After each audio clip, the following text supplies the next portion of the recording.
Hello, I'm so glad you're joining me again for another episode of Should Have Listened to My Mother.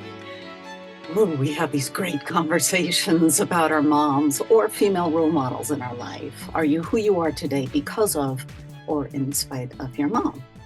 And that's a loaded question for some. And it's always interesting no matter what direction we go in. So thank you for joining me. Thank you for subscribing, especially on YouTube.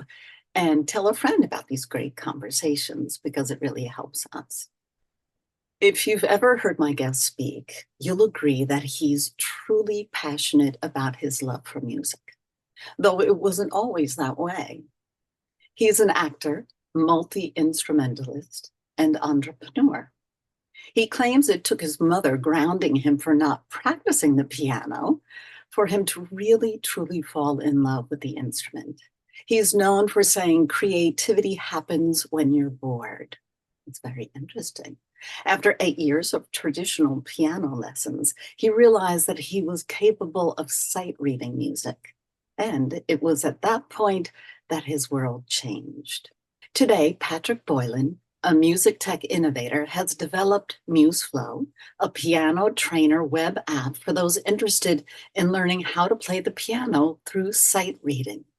Mary, his mom, has had a profound effect on Patrick personally and professionally.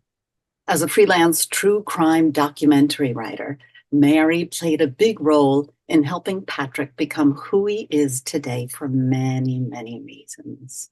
Patrick, welcome to Should Have Listened to My Mother. A freaking pleasure. Any chance I can get to talk You about see, my mother. this is exactly what I'm talking about. Yeah. So exciting. Yeah, she was influential in my life in so many different ways. That's fantastic. And congratulations. Excuse me. Congratulations on MuseFlow. It's remarkable. Before we get into talking about your mom, because in listening to your interviews and watching your interviews, do you see music, because your brain is different from many or some people, do you see music in colors, or is it a thought pattern that's different? Do you have any idea how you are able to do this? Because I know people are there's many people who can do sight readings, and it's such a gift. But do you interpret your gifts in any particular way? I don't know if I have any sort of advantage, given the way that my brain works. But I think that I've cobbled together a way to read music that is unique to me. It's a mixture of reading the melody, paraphrasing the rhythms, and condensing the measure down into its chordal essence. And so it's a weird, I'm not literally reading all the music verbatim. I'm kind of paraphrasing it. But it works, and it works for anybody who I have to play for an audition. Like I get hired by theaters to come on in and play for auditions. And so people throw music in front of me and that I've never seen before, and I have to play that at first sight, right? And so I'm able to do that with a high amount of accuracy, but it's not perfect, So there is an element of paraphrasing. Right. And you strongly believe in progress and not perfection. So we're going to get into all of that as well. Okay. So now let's get Mary out into the open. I can see her, even though I've never met her. I can see her grounding you and saying, you're not going anywhere until you play the piano, after all those years of piano lessons, traditional piano lessons. I asked my mom and my dad, hey, can I take a piano? We had a beautiful upright piano in our living room. And I was really excited to. I really wanted to take lessons. And they were like, Pat, it's a lifelong hobby. And I was like, I know. I'm 8 years old. What do I know? And they're like, okay. And so I got into lessons and I started immediately hating the process. And yeah, they had to ground me to practice. I had to stay inside during weekends and not hang out with my friends to practice. It was, but now I'm a professional pianist. And of course I look back on that and I'm like, thank you for doing that. Yeah, I know. They're very smart. Yeah. And if it wasn't piano, it'd be something else that would be, mad at them for making us do hard labor in the house. Right. They always used to, whenever I told them I'm bored, my my dad, I'm sorry to go on a tangent about my dad really quickly, but he goes, "Oh, you're bored? Okay, great. 1 second." And he runs out of the room, comes back with a mop and a bucket and says, "You know what's really, really fun? Okay, our kitchen is a little dirty. Can you maybe mop that for us? That would be really, really awesome. It'll occupy you." So there was also that. That's brilliant. I love that. And at that point, me and my sister were like, okay, no, no, no, we're not bored. We'll occupy ourselves. Yeah, Thank you yeah, very yeah, yeah, much. yeah, yeah, yeah. Yeah. Okay. Oh my gosh, that's fantastic. So where did you grow up? Glen Ellen, Illinois. Okay. It's a suburb of Chicago. Mhm. And now you're on the West Coast. You're in Yeah. California. Los Angeles. Yeah. Okay, terrific. Where is your mom? She's in Wheeling, Illinois, which is Okay. another suburb of Chicago. Yeah. And is she still writing? She is. She's kind of doing it part-time, kind of doing a part-time retirement thing. Mhm. Yeah, she's semi-retired, shall we say, but she's still writing. Yeah. Where did she grow up? In Illinois? She grew up in Illinois as well. LaGrange, Illinois, again, another suburb of Chicago. Uh, yeah, to a family of 8 more siblings. Bob, Tom, Ruth, Chuck, Steve, Mary, Rick, Paul, David were all of my Oh, aunts and uncles on that side. I don't think my boys can do that. Maybe Mm, they might be able to do that. I'm one there of you go. 7, but My mom drilled it in us, drilled it in. She's like, well, who are my siblings in order? And we had to do it. We memorized it. She did it. She did it. where is she in the 9? It's 8 plus 1. Bob, Tom, Ruth, Chuck, Steve, Mary. So she's 6. She's 6. So that's pretty good in the middle. You learn from the elder siblings and what they went through, and you kind of able to have that freedom to carry on. So what was she like as a kid? Do you know? I think she was a free spirit. Um, and she did follow a little bit her older brothers. Kind of, she was definitely, butch. She was a not super feminine. And yeah, I think that's the best I got when it comes to her. I think her comedy comes from her brothers. They're all very funny. Her height comes from her brothers. She's 5'11". Um, all of my uncles are like 6'5", 6'6". Wow. They're all really tall. And she also has a calm energy about her when she wants to, but most of the time it's like frenetic and like very enthusiastic, and Oh, I that's love it. Like, good. and I totally get that from her. You know, Yeah, yeah, yeah, yeah, yeah. So when she's in that, or when she would be in that group of all the siblings, does she take a does her personality change because she's kind of in the middle, or she still tries to make her voice heard? And one thing I absolutely love about my mother is that she is unadulteratedly herself, no matter the situation. She never kind of code switches or changes her behavior depending on the crowd. No, that's she's great. she's always herself, whether people like it or not. She does rub people wrong sometimes, but I mean, who doesn't? When she's the most authentic, well, she's always her most authentic. That's the beauty I really love about that, about her. Yeah. And how much of her personality has rubbed off on you, and does it help you in the acting and the performing industries that you're in? Yeah, it's interesting because we can talk personality or we can talk sort of predispositions for employment.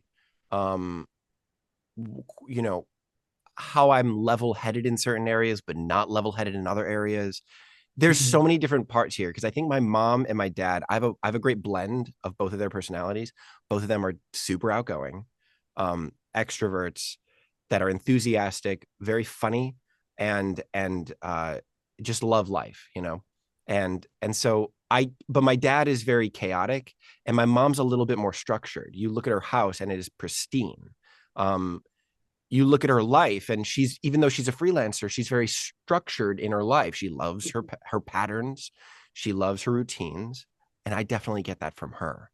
My house is pretty clean most of the time too. um, my chaos, I definitely get from my dad, but I've kind of got that under control with Adderall. I'm telling you, ADHD, I get that from my dad. And but I'm now medicated, and oh my gosh, it's fantastic. I'm very happy that I still have that sort of energy, Edge edge, and energy. yeah. Yeah, but I can like still focus on things that I don't want to focus on. Well, congratulations. There's a lot of people that haven't figured out that balance yet. For sure. But I So definitely that get that sort of like, even though life around you is chaos, you can still find an inner calm and an inner peace. And my mom has that in spades. ooh, I like that because it's easy to get caught up in everything, right? Especially, well, she freelance, but if you're in a group setting, whether it's theater and someone's off and someone's got a bad vibe going on and it's contagious, it can be contagious. But Mm-hmm. if you're that calm, present, grounded being, that's the best. You Yeah, know, she can reinfect a room with her vibrancy, like just so easily. She walks into a room and it lights up. Or I will say, she walks into a room and she's in a bad mood, it does diminish. that's But at least allowable. she's aware. She's aware of that, though. At Uh-huh. least she is, because I know too many people that have that tendency and they're not even aware. They think that they're empaths. They think that they're the ones that can connect to everybody else, but instead they're the ones that are affecting the room. So they're misperceiving the exchange here. You know, Right. my mother knows though when that she is infectious around everybody else. And so she's able to kind of manipulate that to better suit the environment a little bit. Well, that's But great. still, she is unadulteratedly herself. Really, it's a And really cool balance. It's really cool to see. I have to meet her. Is the relationship different between you and your mom and your mom and your sister? Probably a little bit. Re- I rebelled after well throughout my entire childhood pretty much. But after college I left and I went to California, and that was a clear sign to both my parents and my sister that I needed some distance. I just felt like as the youngest child, I was always being scapegoated and put down and told, "No, Pat, stop it. You're embarrassing us." Not necessarily by my mother, but it just felt like the environment that I was raised cared too much about propriety than I cared about being proper. And Mm, and I didn't like that. I was such a just off to my own world, doing my own thing, and I wanted to feel okay doing that. And I feel that in LA. I really, really do. But I think I put so much emphasis on Chicago being this place of propriety, which isn't the case. That's not the case. I know that I'm misperceiving this, right? mhm, But it's because of my background that I feel that. The fact that my sister stayed in Chicago with my parents. I mean, like she lives, of course, separately with her husband and mhm. now has a kid. And I just met them for the first time last week. It was amazing. Oh, My first nephew congrats. ever. Yay, Um, it's fun. and so I think that there's some element that their relationship, she feels that she can tell Caitlin what she should be doing a little bit more than she feels like she can do that to me because I've rebelled. Mm. I've left the You don't Illinois. want to hear it. You don't, you're out of that orb. Yeah. You've moved out of her orb. And I've very clearly told them that I don't want that advice, in many different ways. And so I think that their relationship is a little different in that regard. Though she has done a very good job transitioning from a parent to a friend in both me and my sister. Our dynamic shifted just a little bit, and it's a lot more fun. And she gives much less unsolicited advice than she used to, That's good which I think is because you're an adult yeah. and she sees you as an adult and she appreciates that you took that stand to figure out who you are or who you want to be. I Is think that she it? definitely does because she appreciates individuality so much. She thinks everybody should be themselves most authentically all the time. Yeah, that's And she hard lives for a that, lot of people. Yeah. Yeah. I think that's part of being in a big family. You got to figure out when you can get that little gulp of air in. At least that's what it was like or a word in edgewise, or Do you come from a big family? yeah. I'm the youngest of seven, so Oh, you're the um, youngest of I'm the youngest seven? of seven. Oh Yeah, so man. that was very easy. I say I have a PhD just from watching my siblings. Yeah. I learned a lot. I bet you did. You know, a couple of eloped. I mean, there were 6 girls and 1 boy too. So a couple Whoa. sisters eloped, which made it easier for my dad. But but we're very, very, very, very close. That's really cool. I mean, both of them. Actually, yesterday, April 1st would have been my mom's 105th birthday, maybe. So both my parents have Wow. gone. Yeah, so it's pretty cool.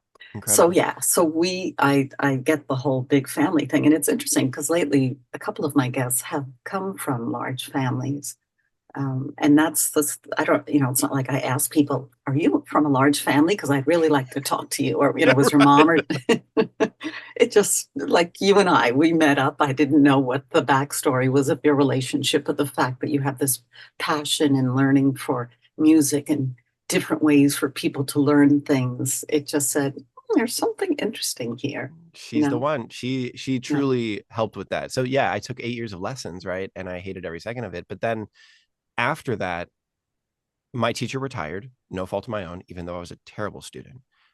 He just retired, which was great because it allowed me to go to my parents' sheet music. They had a bunch of musical theater scores and pull out little chunks that I really enjoyed, these little bits, whether that's a melody or a pattern in my hands that I really enjoyed. And then what I did while my mom was preparing dinner every night was I improvised around those little chunks, putting them in different musical contexts. I put them in the right hand, I put them in the left hand, I inverted it, I transposed it, changed the time signature, whatever it may be, really just fleshed it out.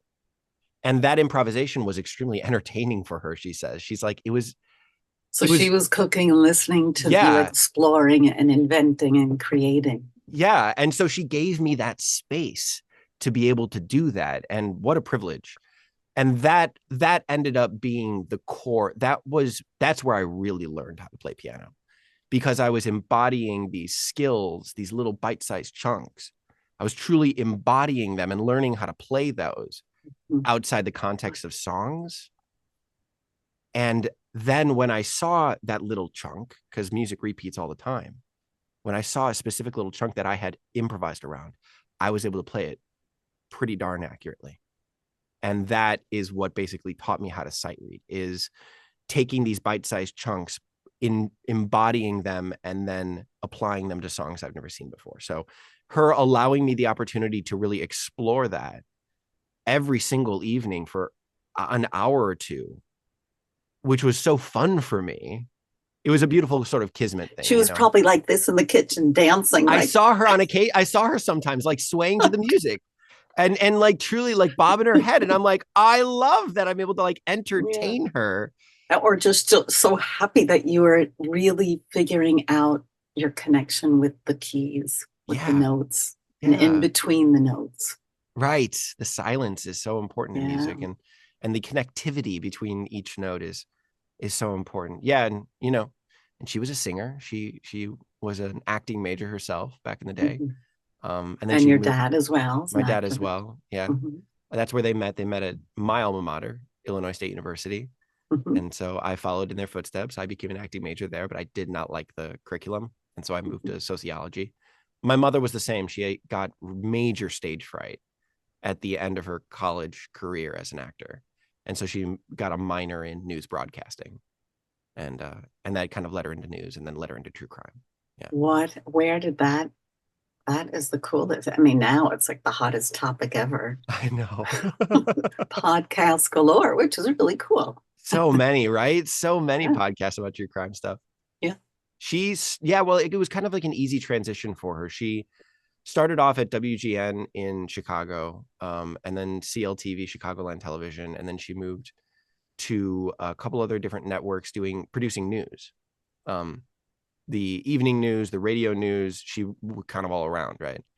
But then she moved into a company called Powers Productions in Chicago, which Mhm. does a bunch of true crime. They did American Justice. She won an Emmy for that. Um, and and then and then she's done some other major things. Like she does some random things like When Weather Changed History, which is not a Oh, true crime thing, but it's stories about, when weather changed history, like the Dust Bowl. it's changing. Yeah, but it's also changing our future. Um, Truly, truly. Wow, that's fantastic. Yeah, and so Her then siblings, is there writing in her family? not at Writers? all. It's so weird to see all of my aunts and uncles on that side Mhm. so not creative in the traditional sense. They've got creative minds. They're very kind of wild and out there, uh, but they're not necessarily like creatives. They wouldn't call themselves creatives.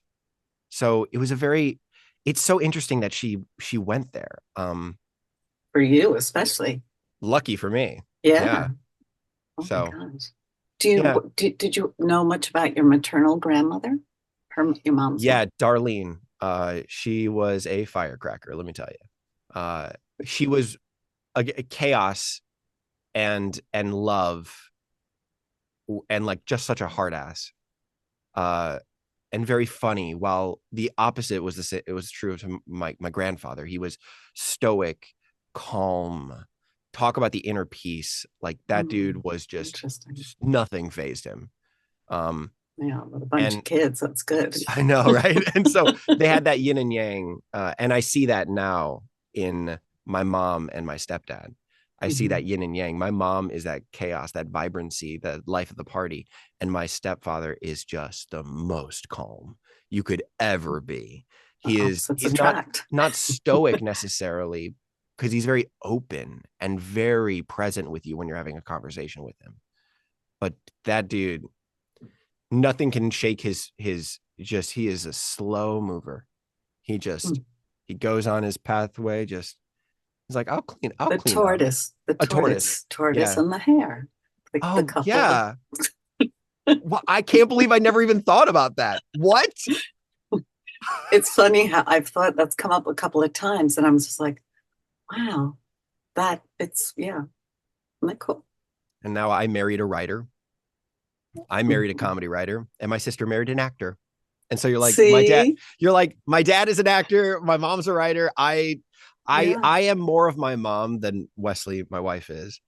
She's not super gregarious and out there. She's more of an introvert, but the writing is just very interesting. She's like a true creative, like they're creating from the ground up. It's very right. fascinating to me. Well, you mentioned in another podcast, or not that there's any other podcasts out there but mine, but how you were in college, musical theater, and your fellow students would present their music to you, and you were the only piano player, so you could interpret and play their music for them, and you got better and better at all this music stuff. And now you are. Do you call yourself a teacher as well, or No, no, not no? at all. I mean, one of the reasons why I created MuseFlow in part was to pass along the way that I taught myself how to play piano to everybody else. I could use MuseFlow to teach piano, very much so, but and we have a lot of teachers that do. I'm just not. I'm just not a teacher. I No, don't. you go to clubs and restaurants and auditions and play for hours. Amazing I, music. Such a gift. It is I such a could be a gift. teacher if I really put the energy into it, but I don't think I'm there in my career yet. I might turn to be a teacher later, Yeah. but right now I think I'm more of the doing type. But you're also inspiring people, right, that are either in the audition or in the club or the restaurant where it's so much fun to have a pianist playing when you're out dining. It Yeah. really is fun because your imagination takes you back to all these wonderful, whether it's theater or movies or, it's really, really wonderful. We also you and I talked about before we started the interview about um, encouraging progress versus perfection. And I think that applies to all crafts, and whether anything, you're studying foreign language or the arts, anything. I think that we forget that, and then we beat ourselves up for not getting it right when you go to an audition, or when you try something new, you bake your first loaf of bread and it came out horrible. You're not going to be perfect right off the bat. So you might as well go for progress. You might as well go for progress. Why set yourself up for failure?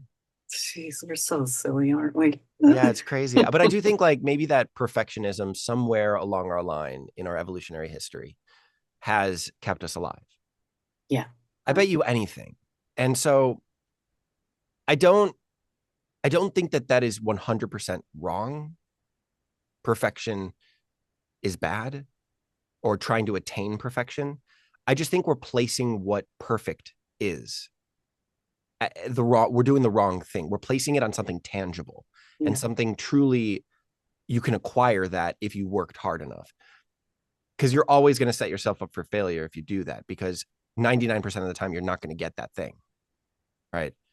But if you set your goal as something sort of more amorphous, and like for example, when I play a song, often I think to myself, I want to play this the most beautifully that it can be. There's this one opening to a song called The Yellow Jacket by Sean Martin that I am obsessed with, because it is the most beautiful thing that I think my fingers have ever played. Okay. Mm-hmm.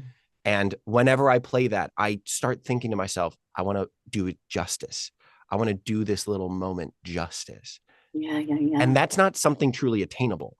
That's an aspiration that you can try to get to and say the perfection that you're trying to attain is beauty or is doing it justice, but that's not truly attainable. So you're never, ever going to get there. So what you're doing is you're allowing yourself to enjoy the progress and not the perfection of that thing.